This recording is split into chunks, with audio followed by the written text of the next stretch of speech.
কৰি সেই মানুহখিনিক কিয় বাংলাদেশলৈ তেওঁলোকক মানে পঠিয়াই দিব নোৱাৰিলে, এইটো এটা ডাঙৰ প্ৰশ্ন। গতিকে এইটো সম্পূৰ্ণৰূপে এটা ৰাজনৈতিক পৰিকল্পনা, এই কথাটো ইতিমধ্যে স্পষ্ট হৈ পৰিছে।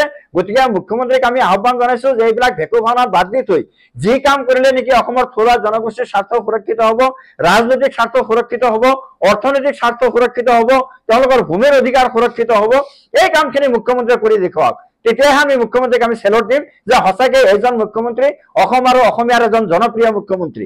গতিকে সেইবিলাক নকৰি অকল মিয়া মুছলমানক টাৰ্গেট কৰি উচ্ছেদ কৰিলেই অসমৰ সমস্যাবিলাক সমাধান নহয়। আজি বনিয়া গোষ্ঠীয়ে গোটেই অসমৰ ভূমি দখল কৰাৰ নিচিনা এটা কাৰুকাৰ্য ইতিমধ্যে আৰম্ভ হৈছে। আজি তেওঁলোকে আমাৰ ট্ৰাইবেল বেল্ট এণ্ড ব্লক, জনজাতীয় যিবিলাক এলেকা আছে তাতকৈ বনিয়া গোষ্ঠীক ভূমি প্ৰদান কৰিবলৈ তেওঁ কিন্তু কোনো ধৰণৰ কুণ্ঠাবোধ কৰা নাই। ইয়াৰ দ্বাৰাই মুখ্যমন্ত্ৰীয়ে আচলতে অসমখনক ধ্বংসৰ গৰাহলৈ ঠেলি দিছে।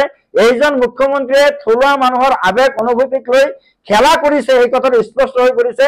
গতিকে আমি মুখ্যমন্ত্ৰীক আহ্বান জনাইছো যে বনিয়া গোষ্ঠীৰ যি দপদপনি অসমত, সেই বহিৰাগত বনিয়া গোষ্ঠীৰ দপদপনি আচলতে মুখ্যমন্ত্ৰীয়ে কণ্ট্ৰল কৰিব লাগে।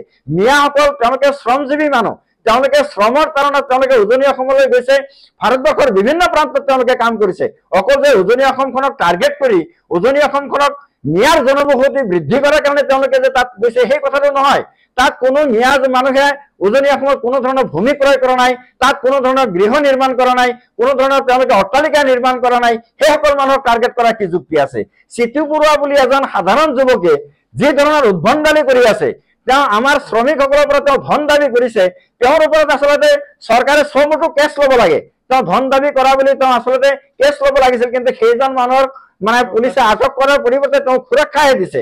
যিসকল মানুহে শ্ৰম কৰিবলৈ গৈছে সেইসকল মানুহক মানে চৰকাৰে অত্যাচাৰ কৰিছে, পুলিচ বাহিনীয়ে অত্যাচাৰ কৰিছে, শিৱসাগৰৰ DC SP তেওঁলোকক সুৰক্ষা দিয়াৰ ক্ষেত্ৰত তেওঁলোকে গাফিলতি কৰিছে।